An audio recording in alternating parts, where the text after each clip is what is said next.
अस्मी, मेरी आंखों में आंखें डालो। चुप क्यों हो बेटा? बोलो कुछ, डरो मत। डर तो लगेगा ना मैडम, आप यूं। मैं जो कर रही हूँ तुम्हारी भलाई के लिए ही कर रही हूँ। पर मैडम, मैंने कुछ नहीं किया मैडम, मैंने कुछ नहीं किया। सारी गलती उसकी है। उसकी मतलब? किसकी? सारी गलती भगवान की है मैडम, भगवान की वजह से ये सब हुआ है।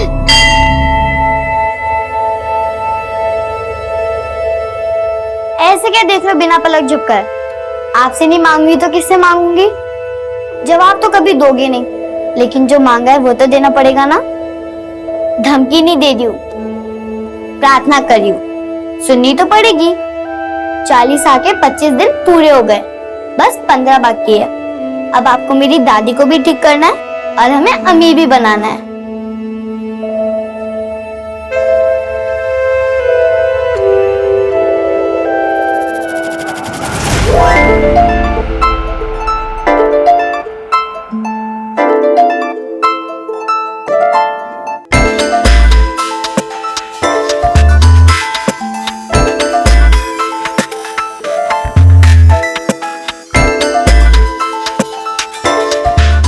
दूसरे के जूते में पैर जमाना आसान नहीं होता है जी।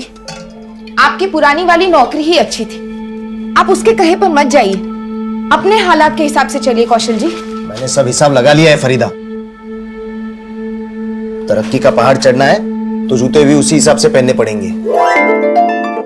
करिए जो करना है, लेकिन देखना एक दिन पछताएंगे आप। अपने पैरों पर खुद कुल्हाड़ी मार रहे हैं। अपने पैरों पर कुल्हाड़ी तो एक ही बार मारी थी मैंने, 12 साल पहले जब तुझसे शादी की थी। अब वो मार झेल के इतनी अकल तो आई है कि कभी किसी से मात नहीं खाऊंगा मैं। तो मैं भी आपको उसी तजुर्बे से समझा रही हूँ। अपना तजुर्बा घर संभालने में इस्तेमाल कर, मेरे काम धंधे में नहीं। देख मैं तुझे ना समझा।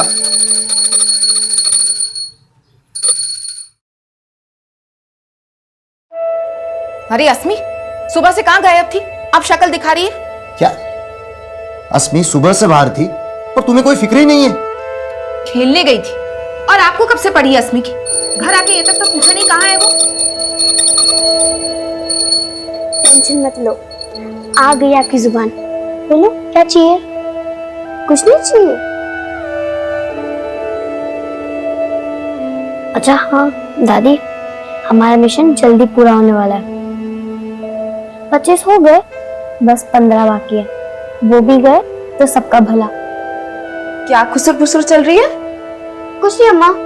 अच्छा चल कुछ खा ले, खेल खेल के भूख नहीं लगती तुझे? नहीं अम्मा, आज मुझे बिल्कुल भूख नहीं है, क्योंकि आज मुझे इतनी खुशी है कि मेरी भूख मरी गई। ऐसे क्या खुशी मिल गई तुझे? हाँ? ये जूते कहाँ से लाई तू? ठीक है, अब मैं कुछ नहीं पूछूंगी तुमसे, पर तुम्हें मेरी एक बात माननी पड़ेगी। तुम ये सारी बातें ना पुलिस नहीं, मैंने कुछ नहीं किया मैडम। डरने की कोई बात नहीं। नहीं मैडम, मैंने कुछ नहीं किया मैडम, मैंने कुछ नहीं किया मैडम। नहीं, चुप हो जाओ, मैं जो बोलूंगी वही करना पड़ेगा, समझ रहे हो? सॉरी, बैठो। देखो अस्मी, मैं तुम्हारी भलाई के लिए ही कर रही हूँ। अब जो मैं बोलूंगी वही करना पड़ेगा।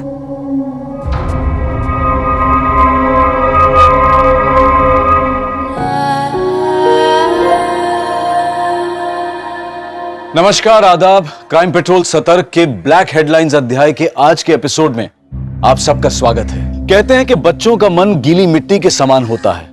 अगर अच्छाई के सांचे में ढालो तो वो हमेशा सही रास्ते पर ही चलेंगे, पर बच्चों को बहकाकर उनसे गलत करवा लेना भी एक विपरीत कला है। और जब बच्चे गलत को सही मानना सीख जाते हैं तो उन्हें अच्छाई का रास्ता दिखाना दुनिया का सबसे मुश्किल काम होता है। ये साल 2019 का एक ऐसा केस है जो आज भी इस मुश्किल दहलीज पर है।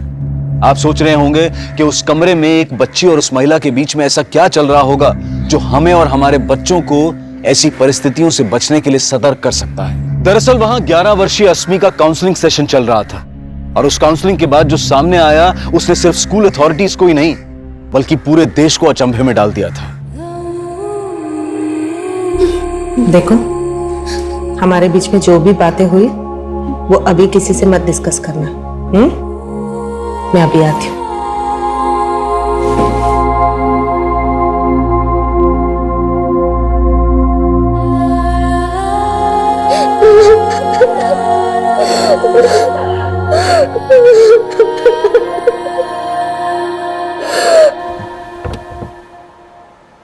Nandini ji, how was the session? 1 minute sir, बहुत अर्जेंट कॉल करना है।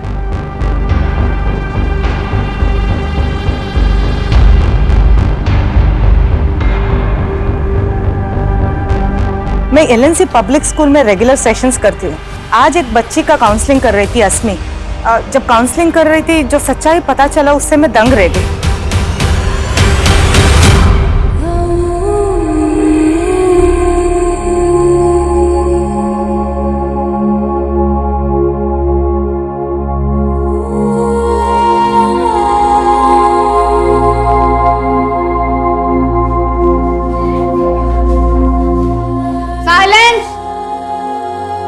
अस्मी बेटा, इधर आना मेरे पास।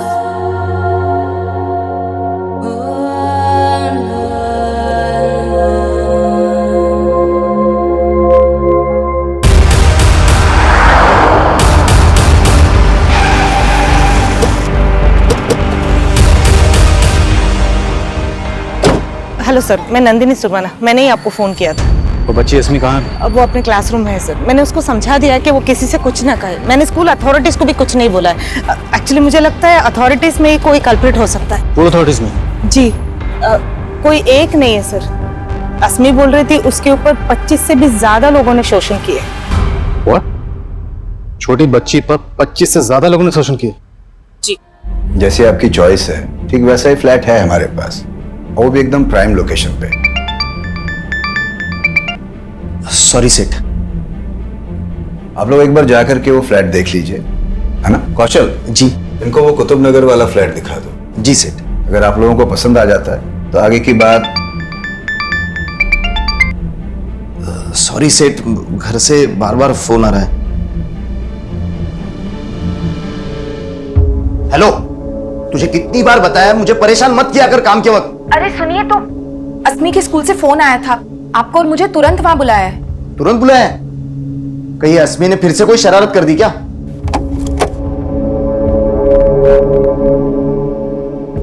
अस्मी, बैठो। आपने मुझे जो जो बोला है ना, वो सब ये अंकल को बता दो। डरो मत। बोलो बेटा। डरने की जरूरत नहीं। हम यहाँ पर आपकी मदद करने आए। आप हमें सब कुछ सच सच बताओ। मुझे घर जाना है। मुझे घर जाना है। आपको घर जाना है ना? अम्मा पापा के पास है ना? तो उनको तो हमने यही बुलवा लिया है। अभी आपसे मिलवा देंगे उनको। लेकिन पहले आप हमें बताओ कि आपके साथ क्या गलत हुआ, किसने गलत किया, कौन थे वो लोग, क्या नाम है?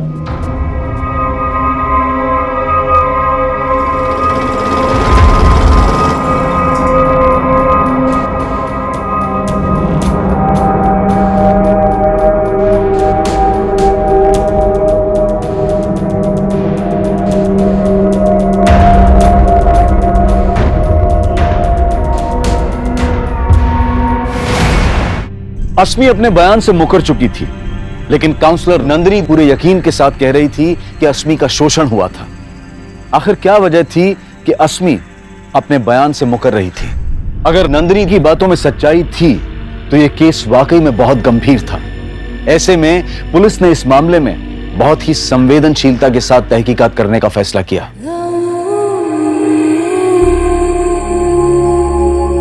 बच्ची के साथ कुछ गलत हुआ या नहीं हुआ, ये पता लगाना हमारी ड्यूटी है। मेडिकल करवा ले। हो सकता है अस्मी डर की वजह से सच ना बोल पा रही। सर देखिए, पहले कम तमाशा नहीं हुआ है हमारे बेटी के साथ। आप सोचिए सर, लोग तरह तरह की बातें करेंगे सर। और जरा सोचिए अस्मी पर क्या गुजरेगी इन सब बातों से।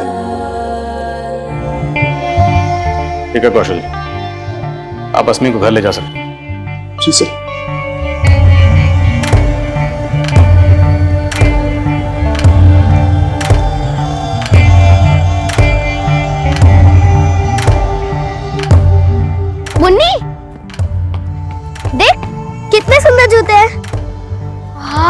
सुंदर है, इसका कलर भी बहुत अच्छा है। तेरे पापा ने दिलवाया?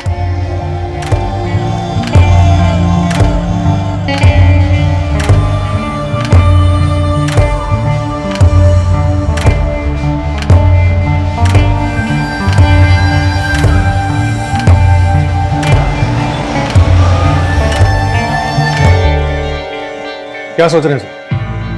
क्या इसमें सच बोल रही है? झूठ। और काउंसलर नंदिनी झूठ क्यों बोलेगी? सर लेकिन सोचने वाली बात यह है कि नंदिनी को एक अनजान आदमी कॉल करता है और अस्मी का नाम लिए बिना वो इस स्कूल के किसी स्टूडेंट के लगातार शोषित होने की बात करता है। हेलो। आप नंदिनी स्वर्णा मैडम बोल रही है ना? हाँ जी, आप कौन? देखिए, अपना नाम तो मैं आपको नहीं बता सकता। नाम नहीं बता सकता? तो मुझे फोन क्यों किया? क्योंकि आप LNC पब्लिक स्कूल के बच्चों को ग्रुप काउंसलिंग देने जाती है ना।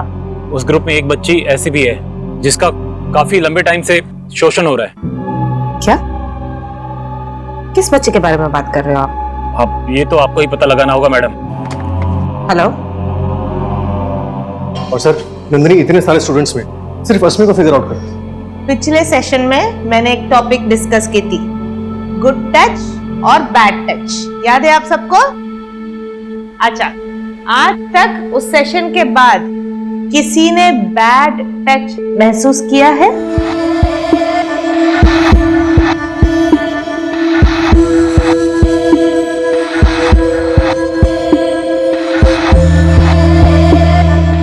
कहाँ दर्द हो रहा है बेटा?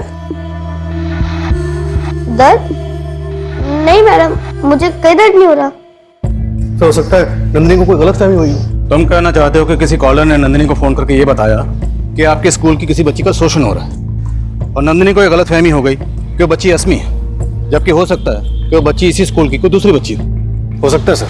पॉसिबल नहीं है मनीष, क्योंकि नंदिनी ने न सिर्फ ये कहा कि अस्मी ने उसको शोषण के बारे में बताया, बल्कि वो दावे के साथ ये भी कह रही है कि अस्मी ने उसको यहाँ तक बताया कि शोषण करने वाले 25 से ज्यादा लोग थे। हमें सबसे पहले उन लोगों को ढूंढना होगा जो उस मासूम बच्ची का शोषण कर रहे थे, और उन्हें ढूंढने का जरिया है वो कॉलर जिसने नंदिनी को कॉल किया था। सर अगर आपका यही मानना है तो फिर हमें अस्मी का मेडिकल जल्दी करवा लेना चाहिए। हाँ, लेकिन अस्मी के बयान और उसके माँ बाप की मर्जी के बिना मेडिकल की परमिशन लेना आसान नहीं होगा। हमें पहले अस्मी के माँ बाप को कन्विंस करना होगा। सर अस्मी के आस पड़ोस और उसके दोस्तों में बात करके देखें, शायद कोई हिंट मिले।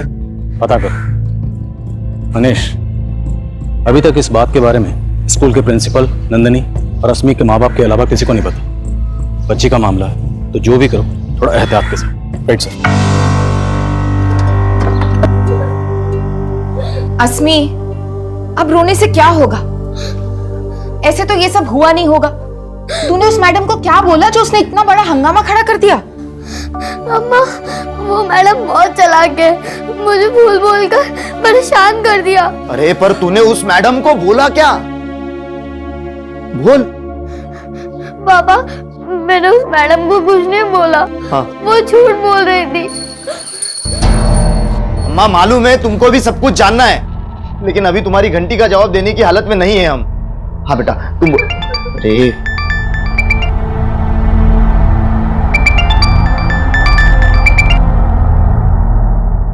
हेलो कौशल, तू 1 घंटे का बोल के गया था ना? तू अभी तक से ऑफिस नहीं आया? हाँ सेठ, मैं वो क्या मिमिया मत। अभी के अभी तो अगर ऑफिस नहीं आया ना तो दोबारा आने की जरूरत भी नहीं है। सर मैंने तब भी बोला था, जिस आदमी ने मुझे फोन किया था उसके बारे में मुझे कुछ नहीं पता है, और उसने जो बोला था वो सही निकला। और नंदिनी जी, अगर आप सही बोल रही हैं, सच बोल रही हैं तो सर मैं 100% सच बोल रही हूँ। अस्मी ने आपको यही बोला था कि उसके साथ 25 लोगों ने? सर 25 से भी ज्यादा लोग सर। एग्जैक्टली यही बोला था कि 25 से ज्यादा लोग?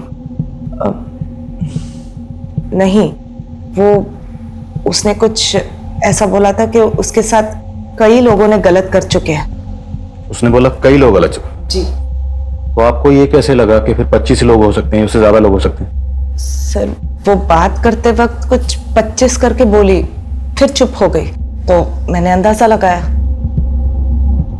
तो आपका कोई और अंदाजा जिससे हमें उन 25 लोगों के बारे में कुछ पता चल सके, उनका नाम, कोई क्लू? नहीं सर, सर मैं जानने की बहुत कोशिश की थी पर अस्मी ने। हाँ सर, वो बात करते वक्त उसने किसी का नाम लिया था शायद। किसका नाम? बल्लू, बल्लू या बल्ली, ऐसा कुछ। और ये नाम आपको अभी अचानक कैसे याद आ गया? सर उस टाइम पे इतना सब कुछ हो गया था और ये नाम को लेके मैं उतना श्योर भी नहीं थी, पर वो कुछ बल्लू या बल्ली ही था। अभी आप श्योर? यस सर, पर उसने एक ही बार बोला था, फिर उसके बाद उसने किसी के बारे में कुछ नहीं बताया।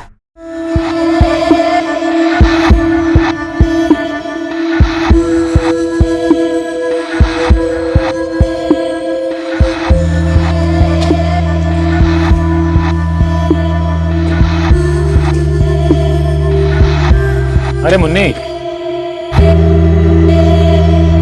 बल्लू या बल्ली? जी, इस नाम के किसी शख्स को जानते हैं? शायद आपकी कोई जान पहचान का हो। नहीं साहब, ऐसे किसी आदमी को मैं नहीं जानता। देखिए, आप भले ना जानते हो, लेकिन काउंसलर नंदिनी ये दावे के साथ कह रही है कि अस्मी ने उसे बताया कि उसके साथ दुष्कर्म करने वालों में से किसी एक का नाम बल्ली या बल्लू था। हाँ, पर अस्मी के साथ ऐसा कुछ हुआ? अगर अस्मी के साथ ऐसा कुछ नहीं हुआ तो वो कौन था जिसने काउंसलर नंदिनी को फोन किया? साहब मुझे ना कुछ समझ नहीं आ रहा है। देखिए, आप ठंडे दिमाग से सोचिए, याद करिए, शायद किसी से आपका कोई झगड़ा हुआ, कोई ऐसा शख्स जो आपको और आपके परिवार की बदनामी करवाना चाहता। बदनामी करने की सोची होगी उसने, पता नहीं उसे ऐसा क्या मिला है जो हमें इतनी सफाई देनी पड़ रही है। आपको किसी को सफाई देने की जरूरत नहीं पड़ी। देखिए, हम आपको या आपकी बच्ची को परेशान नहीं करना चाहते, हम सिर्फ ये जानना चाहते हैं कि अस्मी के साथ कुछ गलत हुआ है या नहीं हुआ, और अगर गलत हुआ है तो उसे जानने का जरिया है मेडिकल। एक बार साहब परेशान मत होइए, हम समझते हैं मामला सेंसिटिव है, बात लीक नहीं होगी। Excuse me. Hello sir, Nandini को जिस पीछे से कॉल किया गया था वहां पे कोई सीसीटीवी कैमरा नहीं है।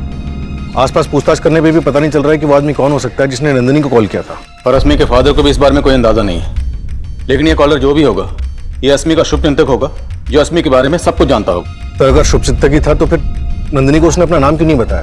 यहाँ तक कि उसने अस्मी का भी नाम नहीं लिया। नंदिनी किसी बल्लू या बल्ली का नाम ले रही है। अगर नंदिनी की बात सही है तो जिन लोगों ने अस्मी के साथ दुष्कर्म किया उनमें से किसी एक शख्स का नाम बल्लू या बल्ली हो सकता है। अस्मी के स्कूल, घर, सारे एरिया में पता करो, जो जो बल्लू और बल्ली नाम के शख्स हैं सबकी डिटेल्स निकलो। बोल। अरे तुझे कहा ना, मुझे बच्ची नहीं चाहिए। जवानी तो बीवी ने बिगाड़ दी, अब बुढ़ापा नहीं बिगाड़ना है मुझे। अरे बुढ़ापे में लाठी की जरूरत होती है, और जब लाठी मिल जाएगी ना तो मुझे फोन करना, समझा?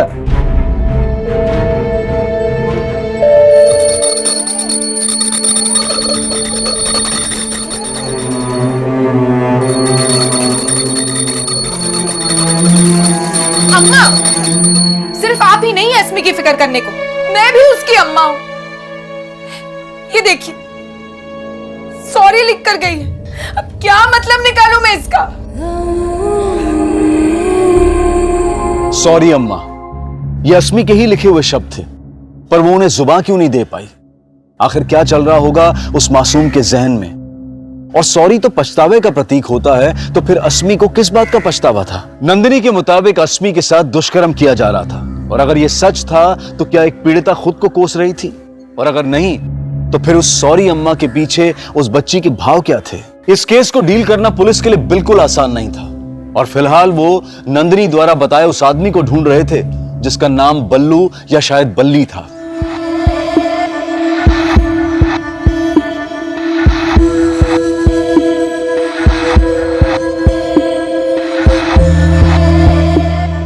जी नहीं, फिलहाल अस्मी ने कुछ एक्सेप्ट नहीं किया, लेकिन नंदिनी ने जो किया है वो।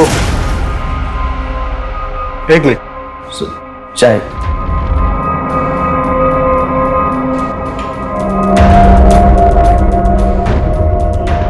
पुलिस अस्मी के स्कूल, घर, मोहल्ले, हर जगह बल्लू और बल्ली नाम के आदमी का अस्मी से कनेक्शन ढूंढ रही थी। लेकिन इस केस को सही डायरेक्शन देने के लिए पहले यह जरूरी था कि अस्मी का मेडिकल टेस्ट करवाया जाए, जिसके लिए पुलिस लगातार अस्मी के पेरेंट्स पर दबाव डाल रही थी।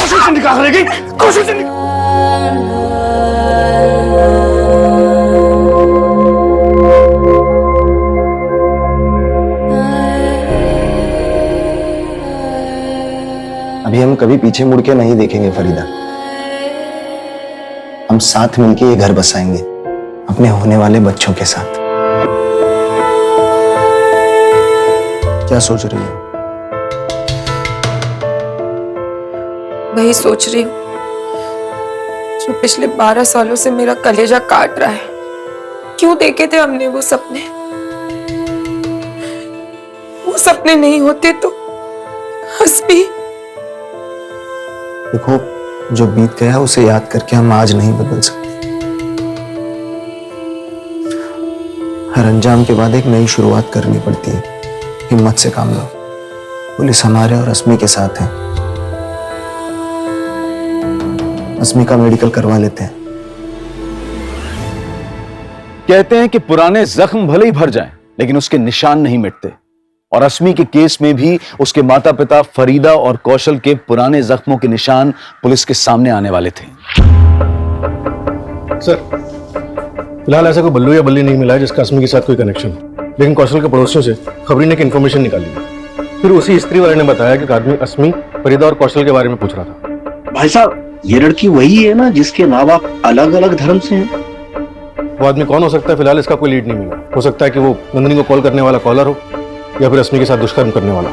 पर ये जो भी था, वो फरीदा और कौशल के अलग अलग मजहब होने के बारे में क्यों पूछ रहा था? इस बारे में फरीदा और कौशल से बात की? नहीं सर, फिलहाल उनसे कोई बात नहीं की है। लेकिन सर, उस स्त्री वाले ने एक और बात बताई है। ये फरीदा कौशल की दूसरी बीवी है। दूसरी बीवी? हाँ सर, 12 साल पहले अपनी पहली बीवी से अलग होने के बाद कौशल ने फरीदा से दूसरी शादी की थी।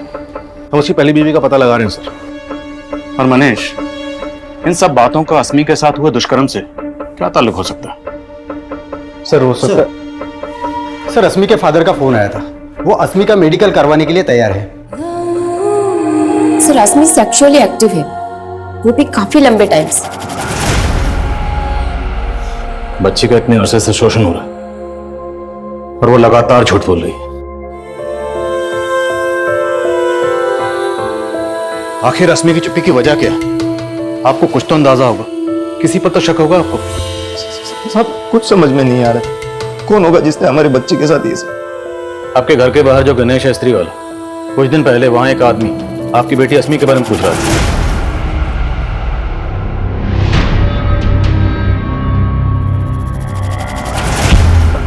कौन आदमी? और ये तो गणेश भी नहीं जानता, लेकिन वो जो भी था, वो इतना जरूर जानता है कि शादी से पहले आपका और आपकी बीवी दोनों का मजहब अलग था। हो सकता है वो आपका या आपकी बीवी का कोई ऐसा रिश्तेदार हो जो नहीं चाहता था कि आप दोनों की शादी हो। साहब, ऐसे तो फरीदा के भाई को एतराज था हमारी शादी से, लेकिन उनकी तो डेथ हो गई है।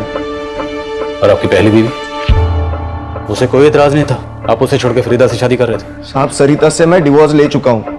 डिवोर्स की वजह जान सकता हूँ? साहब, हमारे बीच बनती नहीं थी। देख रही है, थक करके काम से लौटाओ, पानी तक नहीं दे सकती। तुमको नहीं दिख रहा है मैं भी काम कर रही हूँ, खुद भी तो ले सकते हो ना। हाँ, चाय भी मैं ही बना लेता हूँ, रात का खाना भी बना लूंगा। हाँ तो ठीक है ना, बना लो। तुम्हारी बीवी हूँ, नौकरानी नहीं। क्या कहा तूने? बीवी? अरे बीवी कहलाती है, लेकिन एक बच्चा नहीं दे सकती मुझे। तो आपकी पहली बीवी सरिता से डिवोर्स लेने की एक वजह यह भी थी कि उसे बच्चा नहीं हो रहा था। सबसे बड़ी वजह सरिता का स्वभाव था साहब। बहुत झगड़ालू थी वो, और ये 12 साल पहले की बात है साहब। इससे अस्मी के साथ जो है उससे क्या वास्ता? सर, शायद कोई वास्ता हो। वो आदमी जिसके बारे में गणेश बता रहा था, हो सकता है कौशल की पहली बीवी के साथ उसका कोई ताल्लुक हो। उस आदमी को ढूंढना तो पड़ेगा, और उस कॉलर को भी जिसने काउंसलर नंदिनी को फोन किया था। वो वाकई अस्मी का शुभचिंतक है, जिससे शायद पता है कि अस्मी के साथ ये दुष्कर्म किसने किया था। सर, लेकिन कॉलर को ढूंढने को जरिया भी तो नजर नहीं आ रहा। मनीष, जरिया ढूंढना पड़ेगा, क्योंकि कोई एक बल्लू या बल्ली नहीं है, 25 से ज्यादा लोग हैं जिन्होंने बच्ची के साथ दुष्कर्म किया। और ये कोई भी हो सकता है, अस्मी के मोहल्ले, रिश्तेदारों में, स्कूल में से कोई भी हो सकता है। घुस जाओ और पता लगाओ सबका। मैं काउंसलर नंदिनी से मिलता हूँ, शायद उससे कोई क्लू मिले। सर, उस दिन जब मैं अस्मी से बात कर रही थी, वो एक ऐसी चीज बोली जो बहुत अजीब था। क्या बोला उसने? पहले तो लगातार बोल रही थी इन सब चीजों में उसकी कोई गलती नहीं है, फिर बाद में अचानक से उसने एक चीज बोला। सारी गलती भगवान की है। भगवान की गलती? हाँ सर, मैंने कोशिश की ये जानने के लिए उसने ऐसा क्यों बोला, पर उसने कुछ नहीं बताया। एक मासूम बच्ची जिसके साथ 25 से ज्यादा लोग दुष्कर्म कर रहे थे, उस गलती को भगवान की गलती क्यों बोलेगी? सर, पूछताछ में ये भी सामने आया कि अस्मी अक्सर एक मंदिर जाया करती थी। मंदिर? सर, सर अस्मी के स्कूल में एक पियोन है जिसका नाम बल्लेश्वर है, और पता चला कि उसके घर वाले उसे बल्ली भी कहते हैं।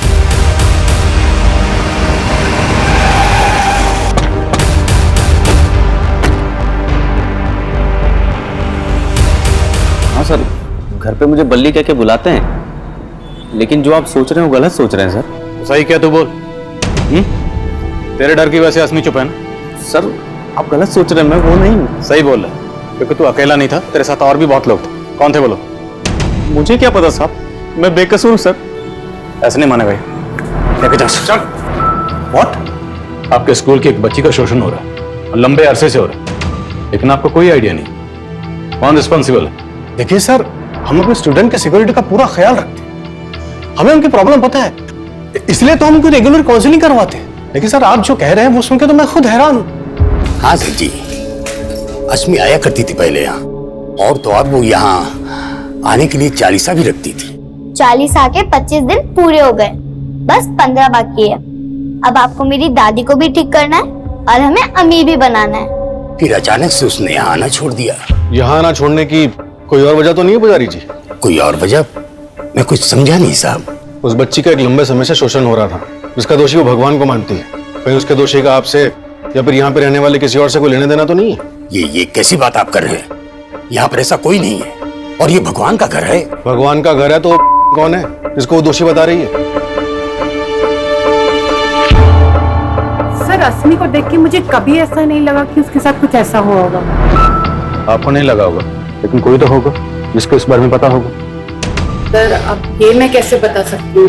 आप अस्मी की क्लास टीचर हैं, तो आप इतना तो जानती ही होंगी कि ऐसी कौन सी फ्रेंड है जिसके अस्मी काफी क्लोज है। अस्मी आपकी बेस्ट फ्रेंड है। बेस्ट फ्रेंड तो एक दूसरे सब कुछ शेयर करते हैं ना। अस्मी ने कभी आपको बताया कि उसके साथ कुछ गलत हो रहा है? नहीं अंकल, मुझे कुछ नहीं पता।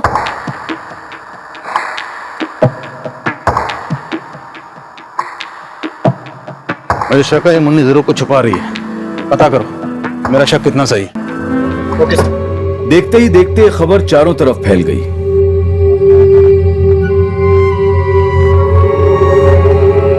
पूरे देश में हलचल का माहौल पैदा कर दिया था। पुलिस वालों काम करो, काम करो, काम करो।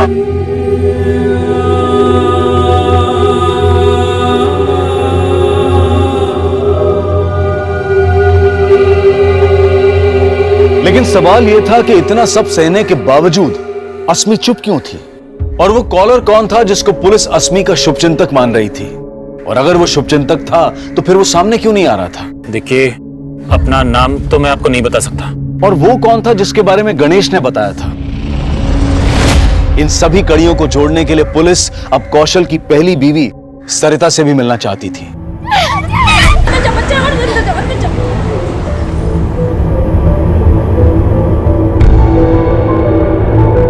पिछले 12 साल से मैंने कौशल की शक्ल तक नहीं देखी, और उसकी बीवी और बेटी से मेरा कोई लेना देना नहीं है। बच्चे ना होने की वजह से भी कौशल ने आपसे डिवोर्स लिया था। कहीं इसी जलन में आपने कौशल का बदला उसकी बेटी से तो नहीं लिया? इतनी गई गुजरी नहीं हूँ मैं। कौशल के मुझे छोड़ने की वजह फरीदा थी। एक तरफ वो मेरे साथ रह रहा था और दूसरी तरफ उस फरीदा से इश्क लड़ा रहा था। और वो फरीदा, वो भी कुछ कम नहीं थी। जैसे कौशल ने मुझे छोड़ा, उसने भी अपने पति को छोड़ा था। क्या ये कौशल से फरीदा की दूसरी शादी थी? जी अब क्या पता, बदला फरीदा के पहले पति ने लिया हो, और शक आप मुझ पर कर रहे हैं। ये फरीदा का पहला पति कौन था? हाँ साहब, कौशल जी की तरह मैं भी अपने पहले रिश्ते से तंग आ गई थी। जुबेर मेरे साथ बहुत मारपीट करता था। बड़ी मुश्किल से मैंने जुबेर को छोड़ा। तो छोड़ने के बाद आप लोगों को कभी ऐसा नहीं लगा कि जुबेर इसका बदला ले सकता? साहब 12 साल पुरानी बातें हैं। पर जुबेर आया था। हमने आपके घर के सामने जो स्त्री वाला गणेश, उससे पूछा, उसने कंफर्म किया। हमने उसे जुबेर की फोटो दिखाई, उसने बताया कि यही वो शख्स है जो उससे पूछताछ कर रहा था। अब इतने सालों बाद जुबेर यहाँ क्यों आया होगा? और वो आपकी बेटी अस्मी, उसके बारे में क्यों पूछ रहा था? साहब मुझे नहीं मालूम गणेश ने उसको कब देखा, लेकिन मैंने आखिरी बार जुबेर को करीब साल भर पहले देखा था, जब मैं अस्मी के साथ मार्केट से लौट रही थी। लेकिन मैं उसे नजरअंदाज करके चली गई। उसके बाद मैंने जुबेर को कभी नहीं देखा।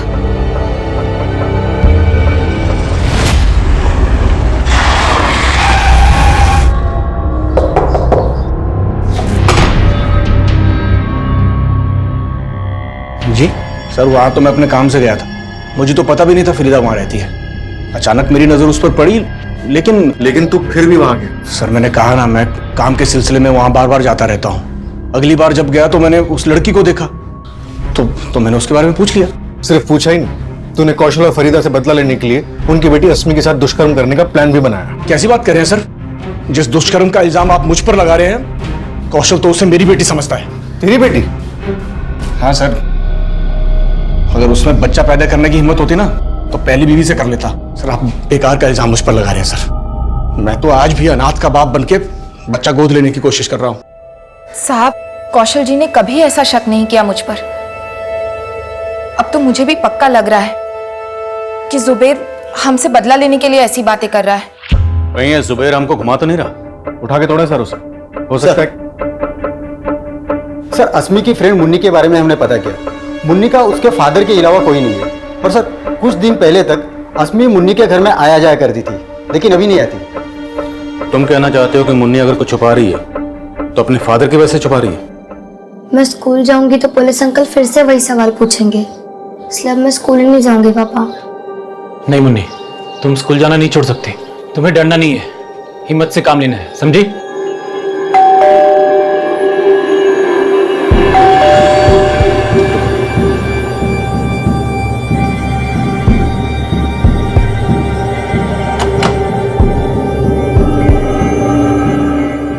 सर, मुन्नी ऐसा कुछ भी नहीं जानती जैसा कि आप सोच रहे हैं। आप बेकार में बच्ची को परेशान करेंगे सर, प्लीज सर। हम बच्ची को परेशान नहीं करेंगे, तुमसे पूछेंगे मुन्नी क्या जानती है। क्या मतलब सर?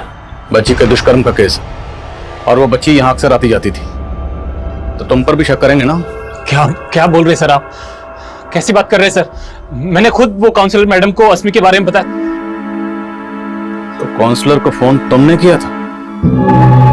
आप नंदिनी स्वर्णा मैडम बोल रही है ना? हाँ जी, आप कौन? देखिए, अपना नाम तो मैं आपको नहीं बता सकता। तो मुझे फोन क्यों किया? क्योंकि आप एलएनसी पब्लिक स्कूल के बच्चों को ग्रुप काउंसलिंग देने जाती है ना। उस ग्रुप में एक बच्ची ऐसी भी है जिसका काफी लंबे टाइम से शोषण हो रहा है।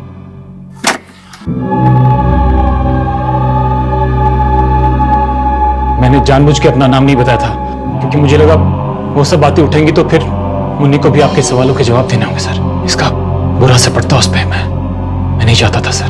तो तुम्हें ये सब बातें किसने बताई? मुन्नी ने? हाँ सर, अस्मी ने सिर्फ मुन्नी को ही वो सारी बातें बताई थी।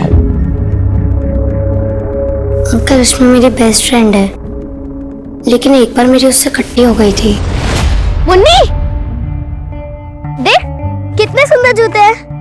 वाह कितने सुंदर हैं। इसका कलर भी बहुत अच्छा है। तेरे पापा ने दिलवाए? तो फिर सीक्रेट है, मत बता। अब मैं तुझसे तभी बात करूंगी जब मेरे भी पैरों में ऐसे जूते होंगे। मेरे पापा दिलवाएंगे मुझे। मुन्नी, तेरे पापा तुझे इतने महंगे जूते दिलवा सकते हैं, लेकिन मेरे नहीं। मंदिर के बाहर मिले थे, मन किया कि एक बार पहन लूं, तो पहन के आ गई। तूने चोरी की? मेरे पापा कहते हैं जो बच्चे चोरी करें उनसे दोस्ती मत करना। मुन्नी, मुन्नी! मैंने जब उससे बात करना बंद किया तो उसको बहुत दुख हुआ। तेरी बारी। मुन्नी, मुन्नी, मुन्नी, प्लीज मुझे माफ कर दे। मुझसे कट्टी मत हो। तेरे अलावा मेरा और कोई दोस्त नहीं है। अगर तू मुझे अपना दोस्त मानती है तो प्रॉमिस कर, आज के बाद ना तो चोरी करेगी और ना ही झूठ बोलेगी। प्रॉमिस। रश्मि मेरे साथ बहुत खुश थी, पर अचानक से वो अपसेट रहने लगी। फिर अस्मी ने अपनी तकलीफ के बारे में मुन्नी को बताया और मुन्नी ने मुझे बताया। सर पहले तो समझ में नहीं आया मैं अस्मी की मदद कैसे करूं। फिर मुझे ध्यान आया कि नंदिनी जी तो उसी स्कूल में काउंसलिंग के लिए रेगुलरली जाती है, इसलिए सर मैंने उनको फोन करना ठीक समझा। मुन्नी, आप और अस्मी बेस्ट फ्रेंड है ना? तो बेस्ट फ्रेंड तो एक दूसरे से झूठ नहीं बोलते। तो आप हमारे लिए अस्मी से एक बार फिर से पूछोगे कि उसे तकलीफ किसने दी, कौन थे वो लोग?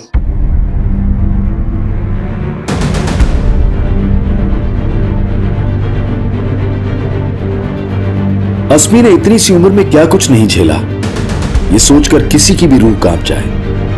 लेकिन पुलिस के लिए अब भी यह पहेली थी कि अस्मी के गुनहगार आखिर कौन थे।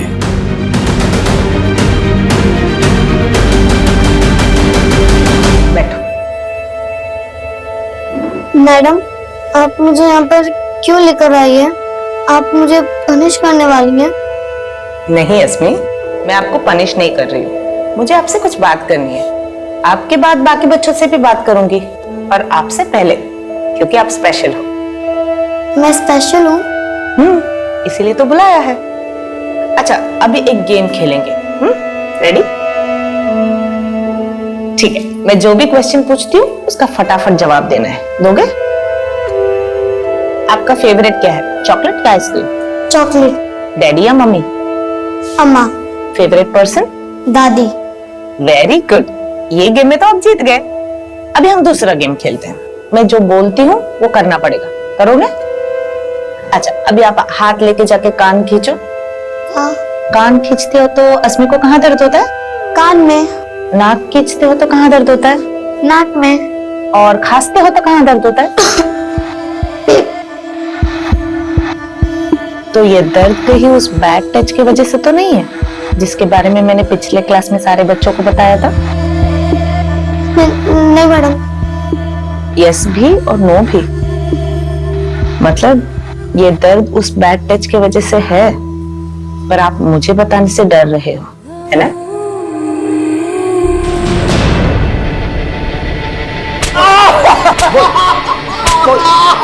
साहब, बल्लू एक ही है साहब, और वो रोज आता था। बल्ली नाम का तो कोई भी नहीं है। नहीं साहब, साहब नहीं साहब, साहब साहब साहब साहब आसपास सेठ की गलती है साहब। साहब उसी ने मेरी बुद्धि खराब की। अच्छा खासा कंडक्टर का काम करता था, बोला स्टेट एजेंट बन के दुगना कमाऊंगा, और फिर मुझे पाई पाई के लिए मोहताज कर दिया उसने। सेठ 4 महीने हो गए, एक पैसे की आमदनी नहीं है, कुछ भी नहीं रहा मेरे पास। कौशल की पूरी कमाई कमीशन पे थी साहब, एक भी सौदा नहीं करवा पाता था। हालत इतनी खराब थी साहब कि घर पे खाने के लिए नहीं होता था। ये लो, खा लो, और अपने अशफाक सेठ को भी बुला लो दावत पर। पैसा तो चाहिए ना साहब, लेकिन पैसा देने के बजाय वो अपना उधार वसूलने के लिए मेरे घर पे आके हंगामा करता था। पहले कौशल की नौकरी छुड़वा दी, फिर उससे मजदूरी कराकर उस पर उधार चढ़ा दिया, और अब वही वसूलने आ गए हो। एक पैसा नहीं देगा कौशल तुम्हें। निकल जाओ यहाँ से। निकल जाऊंगा, और तुमसे पैसा भी नहीं मांगूंगा, लेकिन उसके बदले में तुम्हें भी मुझे कुछ देना होगा। साहब, जब मैंने कौशल को अशफाक की नीयत के बारे में बताया तो वो ऐसे निकले थे जैसे उसे मार ही डालेंगे। तू सेठ होगा इस दुकान का, लेकिन मेरी बीवी से ऐसे बोलेगा तो तेरा थोबड़ा बिगाड़ दूंगा मैं। अरे तू अपनी किस्मत बिगाड़ रहा है। तेरे को मैं सिर्फ ऊपर से पैसा ही नहीं दूंगा, तेरा सारा कर्जा माफ कर दूंगा कौशल। गए थे मेरी आबरू का बदला लेने, लेकिन खुद बिक गए। आप ऐसा बोलेंगे, मैं कभी सपने में भी नहीं सोच सकती थी। सपने मैंने भी बड़े बड़े देखे थे फरीदा, पर अब खाने के लाले पड़े, और ऊपर से माँ की दवाई का खर्चा। अरे तो हाथ पैर सलामत है ना आपके, कोई और काम क्यों नहीं ढूंढ लेते आप? अरे कोई और काम कैसे ढूंढूं मैं? उन्होंने खुद से हार मान ली थी और मैं उनसे हार गई। मुझे मजबूर कर दिया था साहब। आए दिन मुझे अशफाक के पास जाना पड़ता था, और कौशल ने धीरे धीरे मेरे अपमान में ही अपनी आराम की जिंदगी ढूंढ ली थी। और जब अशफाक का मन मुझसे भर गया तो वो... अगर तेरे को 5000 चाहिए ना, अपनी बेटी को भेज देना। मैं इसके खिलाफ थी, लेकिन फिर हार गई। उस राक्षस के पास भेजने के लिए कौशल अस्मी को भी हमारी गरीबी का वास्ता देने लगा साहब। गरीबी का वास्ता देकर तुम लोगों ने अस्मी को यह पट्टी पढ़ाई कि वो जो कर रही है सही कर रही है, और अपना गुनाह छुपाने के लिए उससे चुप रहने का नाटक भी करवाया। पर तुम्हें यह अंदाजा नहीं था कि अस्मी का दर्द बांटने वाली उसकी सहेली भी है, मुन्नी, जिसको अस्मी ने सब कुछ बता दी। उस मासूम बच्ची के जहन में तुमने जो उल्टी सीख भरी, उसे मिटाना कितना मुश्किल होगा इसका अंदाजा है तुम्हें? तुम मां हो ना उसकी, दोनों ने मिलकर उस बच्ची की जिंदगी बर्बाद कर दी।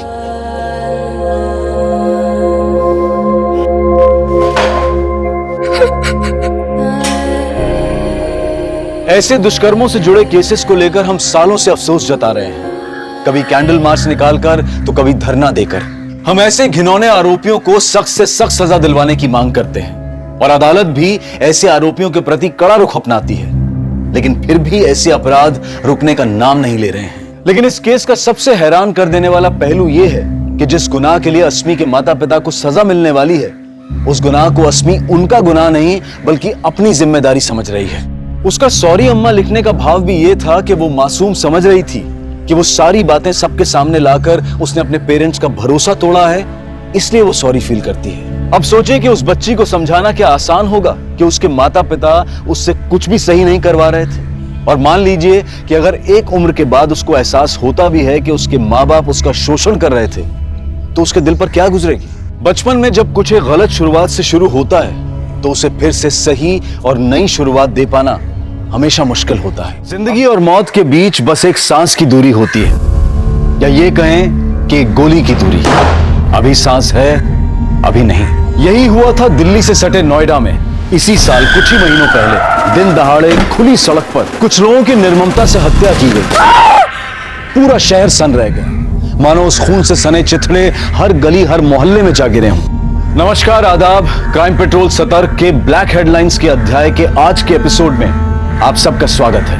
आज के एपिसोड में हम इंसानी रिश्ते, उनके सपने और लालच के चक्रव्यूह में फंसे उन लोगों की जिंदगी को देखेंगे जो एक खतरनाक अंजाम पर जा पहुंची थी।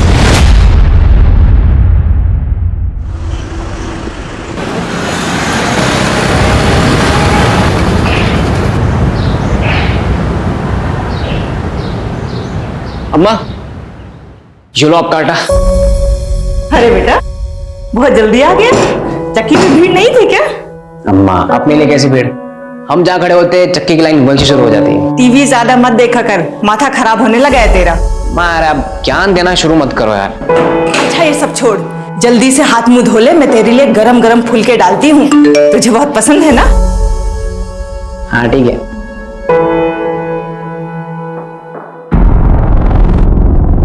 अम्मा, मैं आता हूँ। अरे कहाँ जा रहा है? अरे मैं यूं गया, फुलके डालो ना। अरे बेटा खाना तो खा के जा। मैं आ रहा हूँ।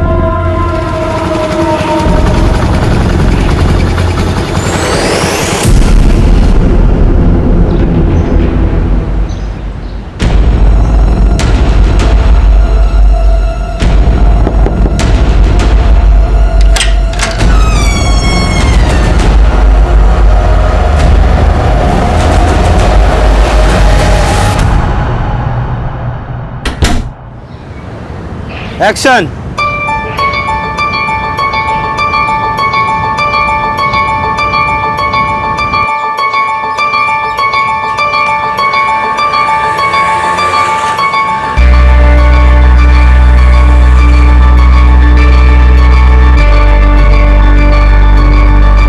एक्सक्यूज मी, ये आपका वॉलेट वहां गिर गया था।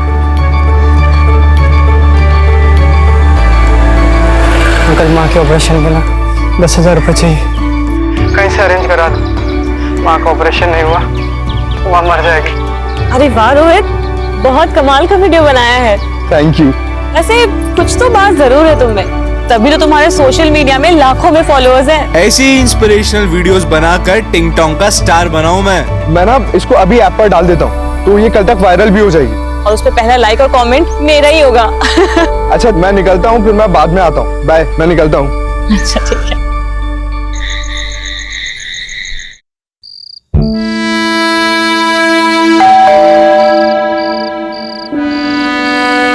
इस वक्त कौन हो सकता है?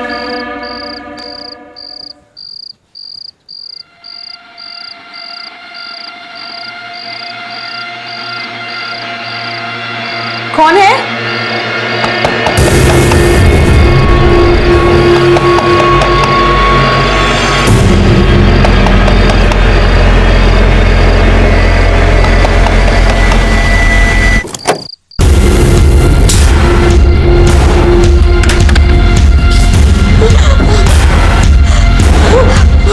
देखो, मेरे पास बता दो, कौन हो तुम?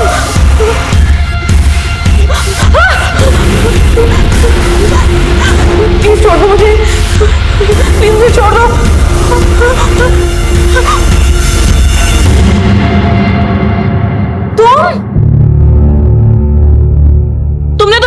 निकाल दी थी। जान तो मैं तुम्हारी अब निकालूंगा, पूरे 3 महीने की कसर जो पूरी करनी है। बेटा अच्छा सुनो, गर्लफ्रेंड है मेरी, इस टेबल पे अच्छा सर्विस करना, ठीक है? धीरज, इतने पैसे कहाँ से आए तेरे पास? छोड़ना यार, वैसे तू बात बड़ी हॉट लग रही है। एक किस तो बनता है। अब इतनी महंगी जगह पे लाए हो तो ना कैसे बोलूं?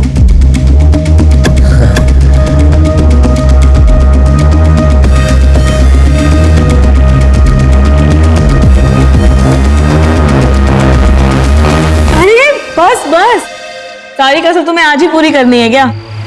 थोड़ा रेस्ट भी कर लो। अच्छा, तुम्हारे लिए कुछ खाना बनाऊं? क्या खाओगे तुम?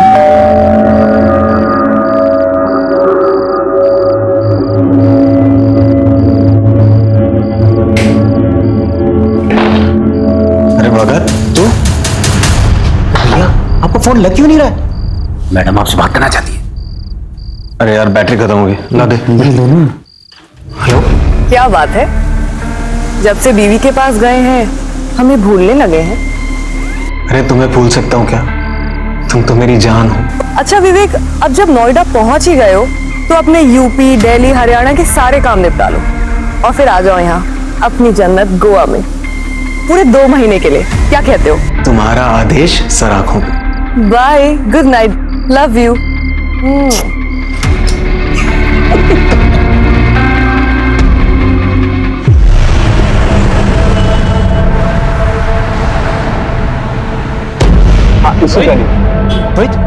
विवेक भैया आए थे क्या? वो तो अभी निकले, वो इस तरफ गए। अरे यार, मैं कैसे जाऊं?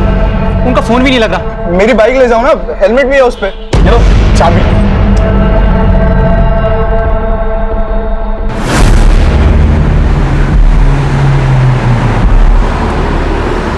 विवेक भैया,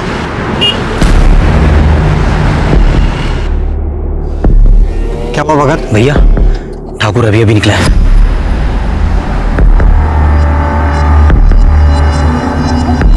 जैसा बोला था वैसा सब कुछ प्लान के मुताबिक होना चाहिए, समझ गए?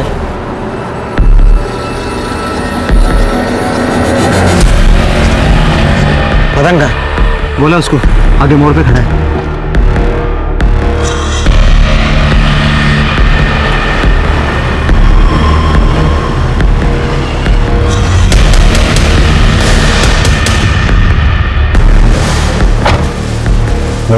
पूरी भरी है भाई।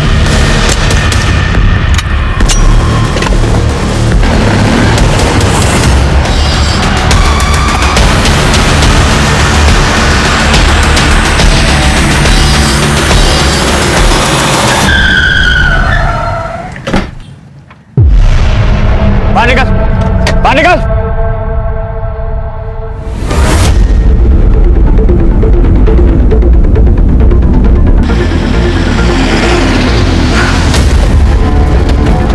जय हिंद सर। जय हिंद। हटो हटो हटो, हटिए हटिए आप लोग। जय हिंद सर। जय हिंद। सर, सामने कुछ लोग एक दूसरे पर गोलियां चला रहे थे। मैं यहाँ ड्यूटी पर था, उनको रोकने के लिए मुझे भी फायर करना पड़ा। ये चंदन ठाकुर है ना? वो तो पिछले हफ्ते इस जेल से रिहा हुआ है। सर, ये तो विवेक जायसवाल है। विवेक जायसवाल यहाँ क्या कर रहा है? वो नोएडा में सिर्फ 5 साल से हम ढूंढ रहे हैं। खबरियों के हिसाब से तो ये बॉम्बे गोवा में छुपा हुआ था। सर, इस आदमी ने इस पूरे शूटआउट का वीडियो रिकॉर्ड किया सर। अच्छा, विवेक और उसके आदमी अपनी शक्ल हेलमेट और गमछे में छुपा रखी, लेकिन गाड़ी का नंबर नहीं छुपा पाए। एक काम करो, सारे पुलिस स्टेशन को अलर्ट करो और खबरियों को एक्टिवेट करो। विवेक को देखकर तो ऐसा कभी नहीं लगा कि वो एक शातिर अपराधी है, तो फिर क्यों उसने दिन दहाड़े भरी सड़क पर ठाकुर की जान लेने की कोशिश की और खुद मारा गया? दिन दहाड़े खुली सड़क पर जो भयंकर हत्याकांड हुआ था, वो क्या बस यही थम जाने वाला था, या फिर ये आने वाले तूफान का आगाज था?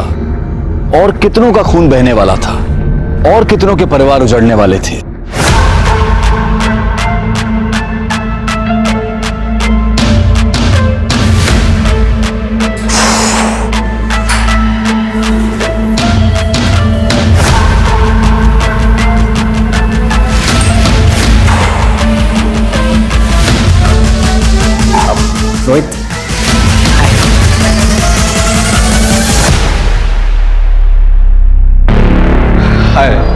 ये मेरी फ्रेंड है काजल।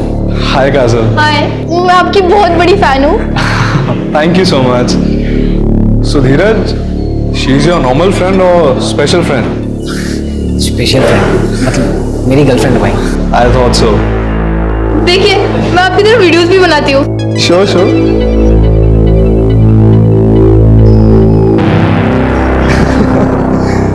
Good, good. The videos are really nice. You like them? Why don't we do one thing? हम एक वीडियो साथ में बनाएंगे। Really? Yeah, I mean, you got real talent and we'll put net on fire. Yes, yes. Just a second. Hey, hi.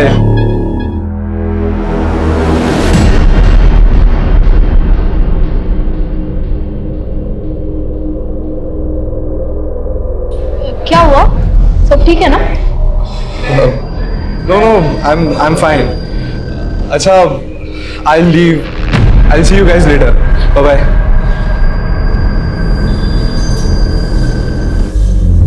Sir लगता है फिर से gang war शुरू हो गया। बात कुछ समझ में नहीं आई। विवेक लो प्रोफाइल रहकर वारदात करने में माहिर था। अगर उसे चंदन को मारना ही होता तो इस तरह से खुलेआम पब्लिकली सबके सामने क्यों? मतलब वो किसी सुनसान जगह में चुपचाप करता, ऐसे तो कुछ तो गड़बड़ है। हाँ, एक काम करो, विवेक का फोन चेक करो। हाँ, पता करो कि उसकी किससे बातचीत हो रही थी, किसके साथ उठना बैठना था, आजकल रह कहाँ रहा था वो।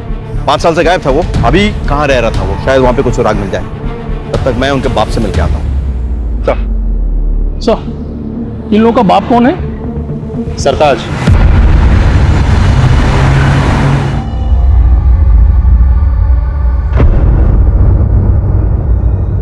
सरकार, आप? मुझे लगा ही था आप ही होंगे। अच्छा, भविष्यवाणी करने की दुकान खोल रखी है क्या? नोएडा में इतना बड़ा कांड हो गया, मुझसे मिलने तो आना ही पड़ेगा ना। अलग खबर थी, यानी कि कांड तुमने करवाया? देखो सर, इस कांड में मेरा कोई हाथ नहीं है ये, लेकिन 2 साल पहले ठाकुर ने अपना खुद का काम शुरू कर दिया और जो काम मैंने विवेक को सौंप रखा था उसके धंधे में भी हाथ डाला, फिर दोनों दुश्मन हो गए। बस इससे ज्यादा मुझे कुछ नहीं पता। 24 घंटे की मोहलत देता हूं, तफसील से सारी जानकारी चाहिए मुझे। 24 घंटे।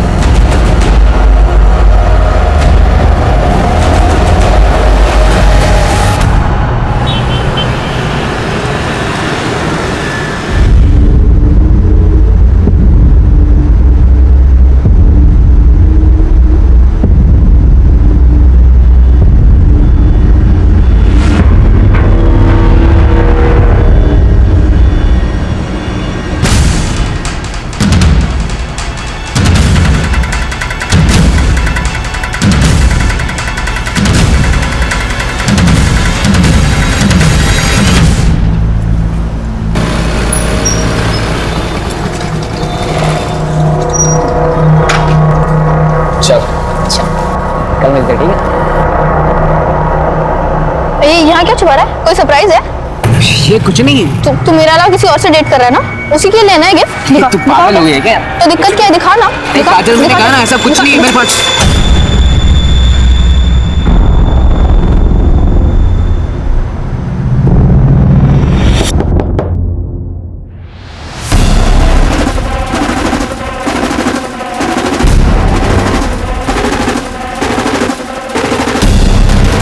अब तेरा मर्द बनने का टाइम आ गया है। तो पकड़।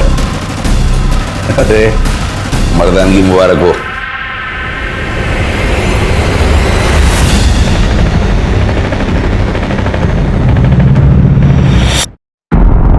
क्या है? हाँ? अरे तू भी यार कुछ भी। अगले महीने क्या है, दिवाली है ना, तो दीदी अपने बच्चों के साथ घर आई हुई है।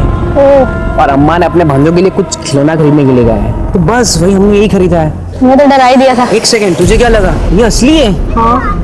हम कोई गैंगस्टर बनने वाले हैं क्या? वो धीरे बोल, कोई सुन लेगा। हाँ, तो हम किसी से डरते हैं क्या? नोएडा के होने वाले बादशाह हम क्या? बादशाह। हाँ। जवानी की दहलीज पर कदम रख रहे धीरज के हाथों में जानलेवा हथियार देकर क्या उसे भी गुमराह किया जा रहा था, या फिर धीरज खुद जानबूझकर गुनाह के दलदल में अपने पांव रखने जा रहा था? उसके मन में पिस्तौल की मदद से अपनी मर्दानगी साबित करने की ख्वाहिश क्यों और कहां से आई? और अभी अभी घटी घटना का 17 साल के धीरज से क्या वास्ता था?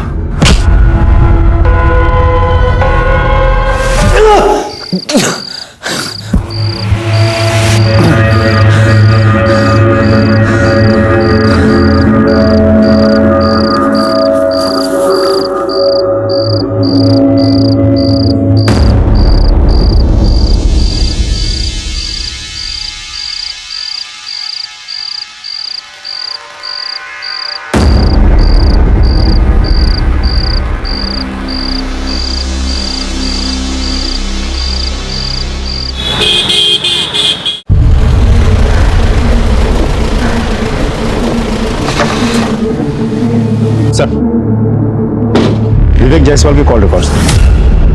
नोएडा सेक्टर 37 में रहता था विवेक जायसवाल? जी सर, कॉल रिकॉर्ड्स के मुताबिक पिछले 4-5 दिनों से रात भर उसके मोबाइल का लोकेशन वहीं का दिखा रहा है। पता करो वो किसके साथ रहता था, क्या क्या करता था? हाँ,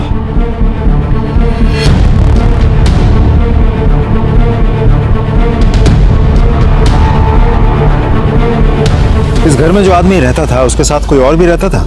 हाँ साहब, उनकी बीवी रहती थी, उनसे ज्यादा बातचीत नहीं थी हमारी। और दोनों के अलावा किसी और के भी आना जाना था? हाँ साहब, एक आदमी आता था। एक दिन मैं मार्केट जा रही थी तो उस आदमी के साथ में जाता हुआ मैंने देखा।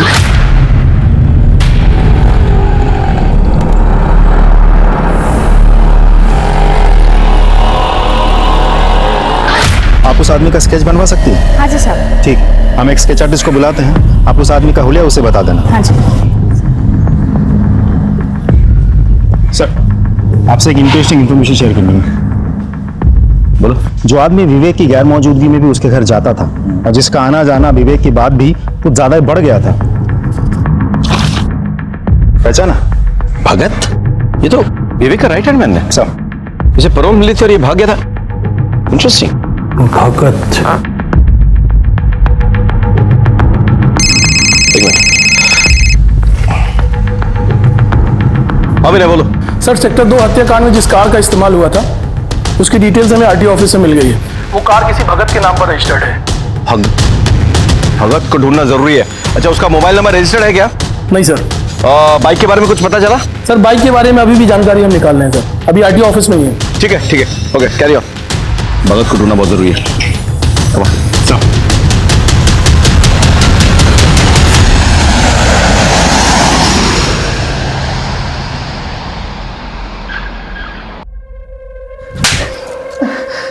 ये सब हुआ कैसे और तू कहां मर गया था तब? माफ करते दीदी। देख भगत, माफी तुझे सिर्फ तब मिलेगी जब ये पूरे का पूरा केस बिना सबूत के सॉर्ट आउट हो जाएगा। और ये दूसरा थप्पड़ इसलिए ताकि तुझे याद रहे कि ये पूरा मैटर फटाफट रफा दफा करना है, वरना तेरी खैर नहीं, समझा तू? चल निकल यहां से, माफी का बच्चा। मैं गोवा रिटर्न जा रही हूँ, एक फ्लाइट की टिकट कराओ फटाफट। सर, सेक्टर 2 हत्याकांड में जिस बाइक का इस्तेमाल हुआ था उसकी डिटेल्स मिल गई है। एक मुकेश नाम का बंदा है सर, बाइक उसी के नाम रजिस्टर्ड है। मुकेश को बाहर बिठा कर रखा है। भेजो उनको। सर।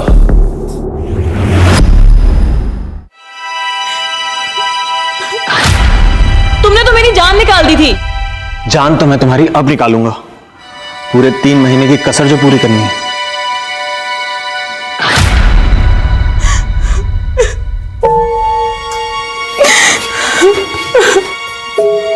भाभी, खाना खा लीजिए भाभी। अरे ऐसा कब तक चलता रहेगा?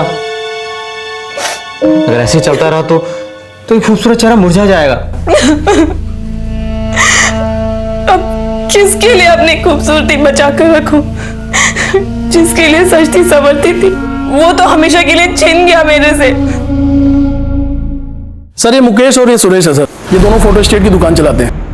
इन्हें सेक्टर 2 वाले हत्याकांड की वीडियो दिखा। सर,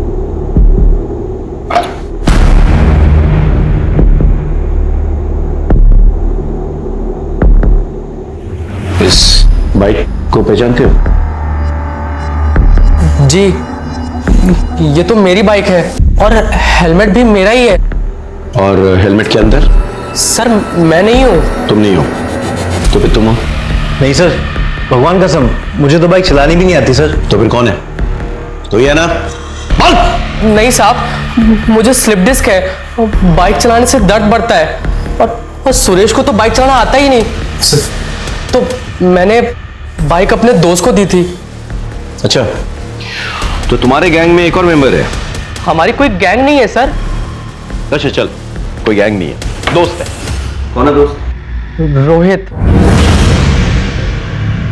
तो रोहित ने गोली चलाई? नहीं सर, रोहित से तो ये छोटा लग रहा है, और वैसे भी sir Rohit social media star है, सब यंग लड़के लड़कियां उसे जानते हैं। ये फोटो देख, जानता है इसे? हाँ, ये तो हमारे शॉप पे आते थे फोटो स्टेट कराने। क्या बात है सर जी, आप कब आ गए? बस कुछ दिन पहले। कैसा हीरो? बस मस्त भैया, आपका आशीर्वाद है। मुकेश, ये ले इसकी 3 कॉपी कर दे। तो इस नामचीन गैंगस्टर को जानते हो तुम? दोस्ती है तुम्हारी? नामचीन गैंगस्टर? नहीं सर, ये तो विवेक भैया है, ये तो बड़े शरीफ आदमी थे। इस शरीफ आदमी से तुम्हारी पहचान किसने करवाई? सर रोहित ने मिलवाया था। रोहित कहाँ पे है? नहीं पता सर। सर मैं फोन करता हूँ। स्पीकर पे डाल। जी sir. The number you are trying to call is currently switched off. Please try again later. दोनों को बिठा के रखो और रोहित का पता नहीं। चलो सर। धीरज, मैंने तुझे जो घोड़ा दिया था ना, अब उसका इस्तेमाल करने का वक्त आ गया है। ये दोनों मेरे आदमी हैं, दीपक, सपरू, ये तेरे साथ जाएंगे तेरा जिगरा देखने के लिए। जी भैया।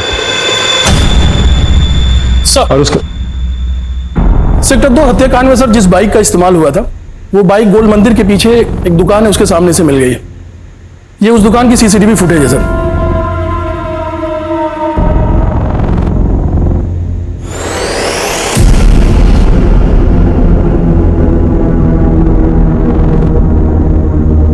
आसपास पता लगाओ किस तरफ निकले। सर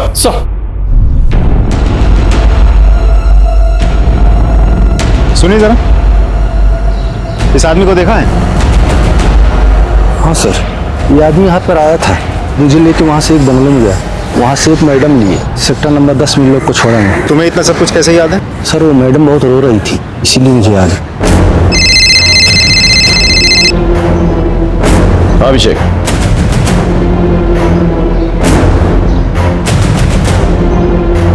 अच्छा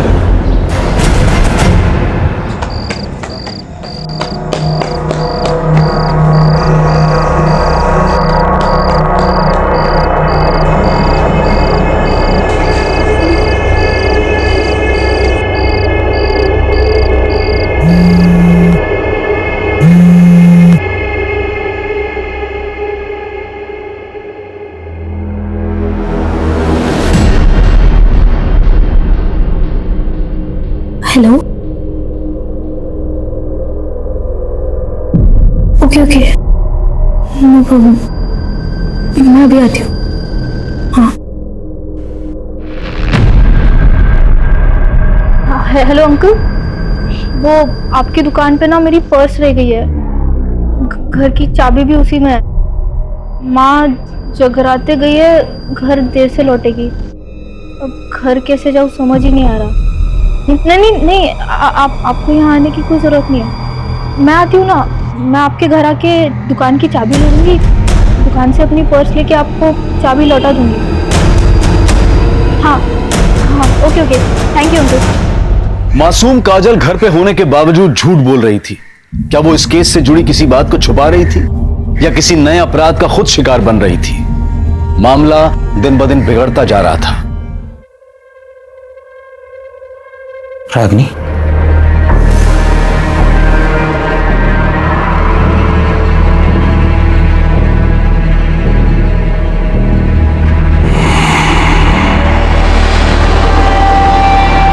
काजल कितने सारे मिस कॉल्स?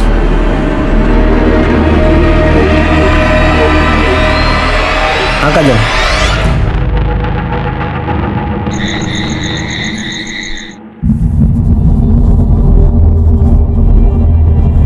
आप विवेक की पत्नी हो ना?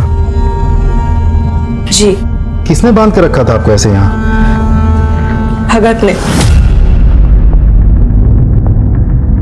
विवेक के मर्डर के बाद मैं बहुत घबरा गई थी। भगत मुझे बहला फुसला कर यहाँ लाया और मेरे साथ जबरदस्ती करने लगा। अरे आपके चाहने वाले अभी भी बहुत हैं। मैं हूं ना। जब मैंने उसे रोका तो उसने मुझे यहाँ बांध के रख दिया। आप चंदन ठाकुर को जानती हैं? जी। चंदन ठाकुर और विवेक के बीच में क्या दुश्मनी थी? चंदन ठाकुर एक बार हमारे घर आया था। विवेक!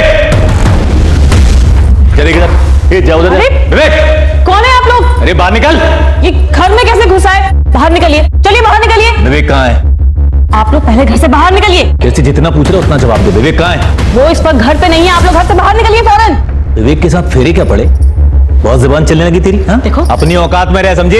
बदतमीजी से बात मत करो मुझसे। बदतमीजी? ये ले, क्या करेगी बोल? बदतमीजी मत करो मुझसे। बदतमीजी तो अब बताता हूँ तुझे क्या बोलती।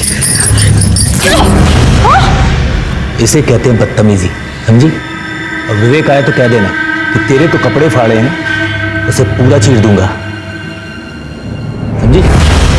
जब मैंने विवेक को सारी बातें बताई तो विवेक चंदन पे बहुत गुस्सा हुए थे। चंदन ठाकुर ने तेरे साथ बदतमीजी की है ना, उसे मैं तेरे सामने घसीट कर लेकर आऊंगा।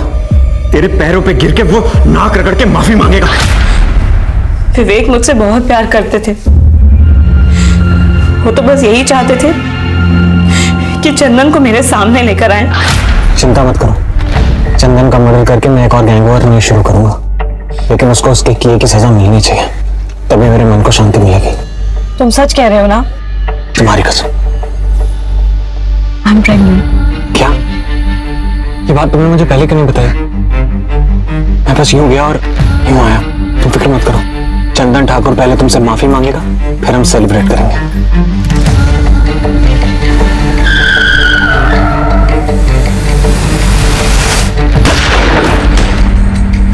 वो मेरी और हमारे होने वाले बच्चे की झूठी कसम कभी भी नहीं खा सकते। अच्छा, भगत का नंबर तो होगा आपके पास? हाँ सर, पर भगत ने अपना और मेरा फोन और सिम दोनों ही डिस्ट्रॉय कर दिया विवेक के मर्डर के बाद। विवेक चंदन को नहीं मारना चाहता था। विवेक ने हवा में फायर किया, करेक्ट? लेकिन विवेक को गोली लगी। गोली किसने लगाई? हमारे पेट्रोलिंग कांस्टेबल। फिर ये दूसरा बंदा है और उसके बाद ये विवेक को यहां से लेके जाने की कोशिश कर रहा था, लेकिन भगत ने आगे इसके कान में कुछ फुसफुसाया। पता नहीं क्या कहा, शायद ये कहा कि विवेक मर चुका है, लेट्स एस्केप। जो भी है, कुछ गड़बड़ है, समझ रहे? इस कांस्टेबल से बात करनी होगी और भगत का पता लगाना होगा, क्योंकि वो जानता है कि ये बंदा। सर, एक इंफॉर्मेशन मिली है सर। रोहित ने अपना फोन थोड़ी देर के लिए स्विच ऑन करके किसी काजल नाम की लड़की को फोन किया और उसके बाद से उसका मोबाइल स्विच ऑफ हो गया। कहाँ रहती है काजल? रोहित तो सोशल मीडिया स्टार है। Hey, hi fam, this is your Rohit and today we are going to perform bench press. ये भाई कम ऑन। आइडल है वो मेरा। हम लोग साथ में वीडियो भी बनाने वाले थे। हम एक वीडियो साथ में बनाएंगे। उसका कॉल आया था मुझे, कह रहा था कि गलती से किसी रसूख वाले का वीडियो बना लिया उसने और वो लोग उसके पीछे पड़े हैं, तो एक रात के लिए छुपने की जगह चाहिए थी उसे, तो मैंने उसे अपने अंकल की दुकान पर छुपा दिया।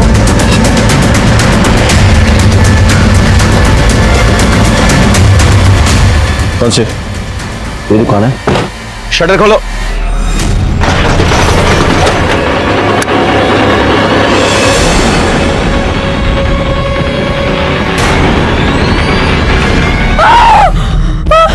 देखो, इन्हें ले जाओ यहाँ से। बहुत बेरहमी से मारा है। केस तो उलझ गया अभिषेक। बॉडी पोस्टमार्टम के लिए भेजो और सारे एविडेंसेस कलेक्ट करो। सोशल मीडिया स्टार रोहित की हत्या से चारों तरफ सनसनी फैल गई। डरे सहमे शहर में मानो आतंक फैल गया। सड़क पर हुए हत्याकांड की तहकीकात चल ही रही थी कि उसी केस से जुड़ी रोहित की हत्या ने इस पेचीदा केस को और भी उलझा दिया। किसी की जान लेने के लिए एक गोली भी काफी होती है, लेकिन जब गोलियों की बौछार करके किसी की हत्या की जाए तो इसका मतलब होता है कि मारने वाला या तो कुछ साबित करना चाहता है या फिर वो अपनी गहरी नफरत का इजहार कर रहा है। इस केस में वाकई हुआ क्या था, आइए देखते हैं। सर, सेक्टर 2 शूटआउट में भगत शामिल था। रागिनी को बंधक भी भगत नहीं बनाया था। सर, मुझे तो लगता है रोहित का मर्डर भी भगत नहीं किया होगा। भगत क्यों रोहित को मारना चाहेगा? सर, भगत रोहित की बाइक लेके गया था। मेरी बाइक ले जाओ ना, हेलमेट भी है उस पे, ये लो चाबी। तो हो सकता है रोहित के पास भगत के बारे में कुछ ज्यादा ही जानकारी थी, जो आगे चल के भगत के लिए खतरनाक साबित हो सकता था। भगत वैसे भी हमसे भाग ही रहा था, हमारे रडार पे था वो। हम कैसे भी करके अगर रोहित तक पहुंच जाते तो शायद रोहित भगत के बारे में सारी जानकारी हमें दे देता और भगत का गेम ओवर हो जाता। अच्छा, ये सेक्टर 2 शूटआउट में जो कांस्टेबल इन्वॉल्व था वो कब आ रहा मिलने? सर, वो कल सुबह पुलिस स्टेशन आ रहा है। सर, चंदन ठाकुर ने मुझे 2 लाख रुपए देने का वादा किया कि जब विवेक उसे किडनैप करने आएगा तो मैं उसे मार दूं।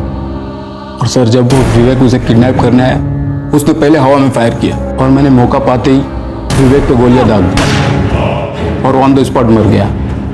मगर ये मदन गड़बड़ कर गया, इसने डर के मारे चंदन पे गोलियां चला दी सर, और वो भी वहीं मर गया। जो मेरे पैसे तो नहीं मिले सर, अब मेरी नौकरी भी जाएगी सर। प्लीज सर, गलती होगी सर। क्या इस प्लान में विवेक की पत्नी शामिल थी? और इसका लीजिए sir, please sir, forgive me sir. Ragini ji, जब भगत आपको यहाँ से ले गया और बंधक बना के रखा, तब उसकी बातों या चाल से आपको कुछ अंदाजा हुआ कि वो कहाँ जाने वाला था, किससे मिलने वाला था, क्या करने वाला था? जी नहीं। याद कीजिए रागिनी जी, प्लीज। जाने से पहले आखिरी बार उसने आपसे क्या कहा था? यही कि मैं 2 पैक मार कर आता हूं, फिर तुझसे प्यार करता हूं जी भर के।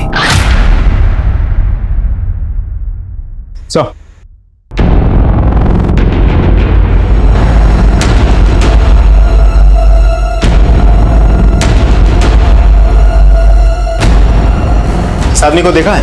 हाँ सर, आया था 1-2 दिन पहले। सर, जब लास्ट टाइम आया था तो पैग मारा और फिर यहाँ से चला गया। फिर वापस सर आया तो बोला कि मोबाइल मेरा खो गया है, अर्जेंट कॉल करने। फिर मेरे ही सर मोबाइल से कॉल किया और एक गाड़ी आई, फिर उसमें बैठ कर चला गया। कौन सा नंबर पे फोन किया था? और एक्चुअली क्या है कि नंबर तो बहुत आते रहते हैं, नंबर याद नहीं है। ध्यान से देखिए, क्या पता नंबर मिल जाए। तो सॉरी, डिलीट हो गया सर। कोई बात नहीं, मुझे आपका नंबर मिल सकता है? Sure sir. Hello, sub inspector Abhishek Tripathi बोल रहा हूँ। मैं आपको एक नंबर भेज रहा हूँ, उस नंबर के पिछले 1 हफ्ते की कॉल डिटेल्स चाहिए मुझे। सर, बार मैनेजर की कॉल रिकॉर्ड्स आ गई है। भगत ने उसके नंबर से जिस नंबर पर कॉल किया था, वो नंबर किसी मनोज शास्त्री के नाम पर रजिस्टर्ड है। मनोज शास्त्री? सर, ये नंबर आपका है? जी सर, ये नंबर मेरे नाम पे है, पर मेरे पास नहीं है। तो फिर किसके पास है? दरअसल वो नंबर मैंने अपने बड़े भाई को दिया है। बड़े भाई? कौन बड़े भाई?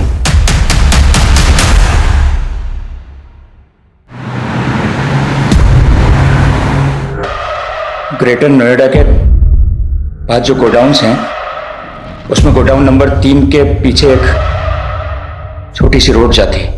वहां आगे जाके लेफ्ट में एक छोटा सा मकान है, भगत आपको वहीं मिलेगा। और वो तीसरा आदमी मदन? उसे भी मैंने वहीं भेजा है, भगत के पास।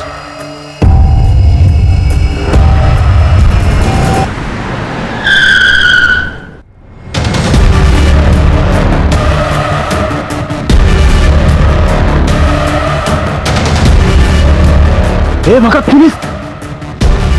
सर, वो रहे। विभाग! रुक रुक रुक रुक रुक।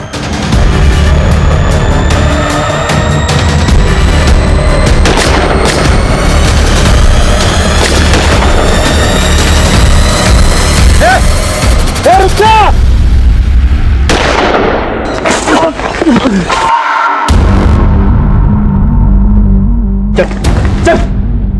क्यों किया था? ऐसा क्यों किया तूने? बोल बोल, क्यों किया तूने ऐसा? बता दो साहब, ठाकुर ने मुझे अपनी तरफ मिला लिया था। विवेक भैया की गर्लफ्रेंड नंदिता मैडम को भी मैंने इस प्लान में शामिल कर लिया था। उनके कहने पर ही विवेक भैया गोवा से नोएडा अपनी पत्नी से मिलने आए और हमने ठाकुर को किडनैप करने का प्लान बनाया। ठाकुर को किडनैप करके माफी मंगवाना हमारा मकसद नहीं था साहब। हम तो चाहते थे कि इस गहमा गहमी में विवेक भैया फंस जाएं। लेकिन मदन ने ठाकुर को मार दिया। हमारा प्लान फेल हो गया साहब।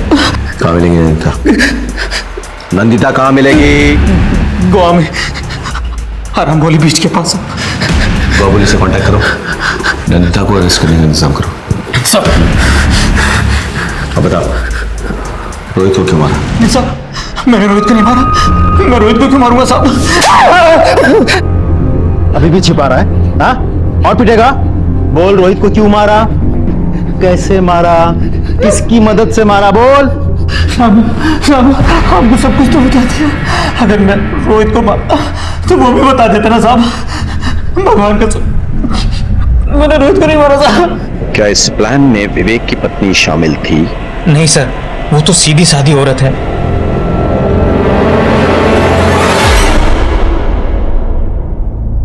मुझे तो लगा था कि विवेक सिर्फ मुझसे प्यार करते हैं, लेकिन वो, अब तक मैं यही समझ रही थी कि हमारा तो जन्मों जन्मों का साथ है, लेकिन वो तो एक जन्म भी मेरे साथ ईमानदारी से नहीं निभा सका। मुझे तो लगा था कि वो नोएडा सिर्फ मेरे लिए आया है, लेकिन वो नंदिता की। नंदिता को गोवा पुलिस ने सर अरेस्ट कर लिया, लेकिन उसका यह कहना है कि वो किसी रोहित को नहीं जानती। अभिषेक सर, याद करो, जब हम रोहित को ढूंढते हुए काजल के अंकल की दुकान पहुंचे तो हमें क्या मिला? ताला टूटा हुआ था। यानी कि कोई जबरदस्ती दुकान में घुस आया था और उसने रोहित को मार डाला। लेकिन सोचने वाली बात यह है कि यह जगह रोहित के रोज के जाने वाली जगह नहीं थी। शायद वो पहली बार गया था। तो किसी को कैसे पता कि रोहित वहां है? इंपॉर्टेंट पॉइंट, ये सोचो कि काजल के अलावा और कौन जानता था कि रोहित उस दुकान में छिपा हुआ है? रोहित दुकान में छिपा हुआ था, ये बात तुम्हारे अलावा और किसी को पता था? नहीं सर। आयशा, अच्छे से याद करके बताओ, शायद तुमने किसी और को बताया हो। नहीं सर। हाँ, मैंने ये बात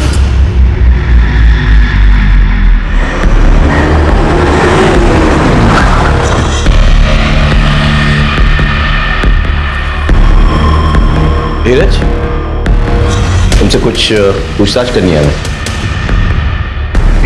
काजल,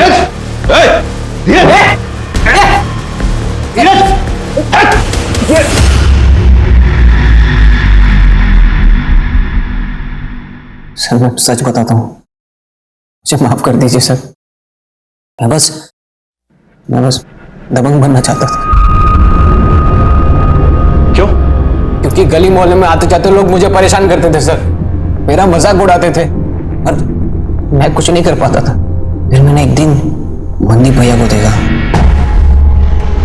लोगों ने सलाम दुआ कर रहे थे, उनके पैर छू रहे थे। मैंने सोचा मुझे भी ऐसी इज्जत चाहिए, इसलिए मैंने उनसे दोस्ती कर ली। अपनी काबिलियत और मर्दानगी साबित करने के लिए उन्होंने मुझे रोहित को मारने का काम दिया। इसे जानता है? नहीं भैया। इसे मारना है, इसे ढूंढ और जैसे ही दिखे मुझे खबर कर। इत्तेफाक से रोहित को मेरी गर्लफ्रेंड काजल ने उसके अंकल की दुकान पर छुपा कर रखा था। धीरज, पता है आज क्या हुआ? क्या हुआ? वो सोशल मीडिया स्टार है ना रोहित, तुम्हारा दोस्त, उसका कॉल आया था मुझे, मुझसे हेल्प मांग रहा था। उसे ना एक रात के लिए छिपने की जगह चाहिए थी, मैंने उसे छिपा दिया अपने अंकल की दुकान पे। मैं गया वहां पे, मैंने दुकान का ताला तोड़ दिया। धीरज तू? सर मुझे माफ कर दीजिए सर, सर मुझे माफ कर दीजिए। बताता हूँ साहब, वो रोहित एक नंबर का चीटर था साहब। उसने मुझसे 30 लाख रुपए लिए थे साहब, और अपने किसी दोस्त के नाम पर प्रॉपर्टी में इन्वेस्ट किया। वहां उसका पैसा डूब गया, और जब मैंने उससे अपना पैसा मांगा साहब मुकर गया साहब। वो साहब इसके लिए मैंने रोहित को धमकी दी,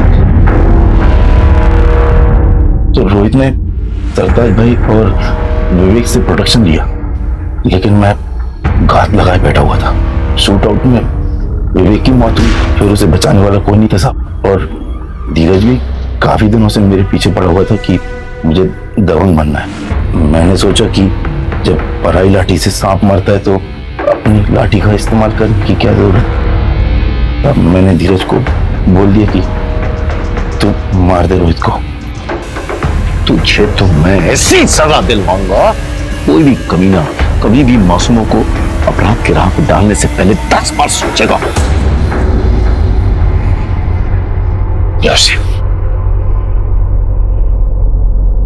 आमतौर पर आपराधिक जीवन की शुरुआत कच्ची उम्र में होती है। फिल्मों और दूसरे माध्यमों में जिस तरह से दबंग, डॉन्स और गैंगस्टर्स को ग्लैमरस रूप में परोसा जाता है, उसका गहरा असर कच्ची उम्र के बच्चों पर पड़ता है। धीरज के साथ भी यही हुआ था।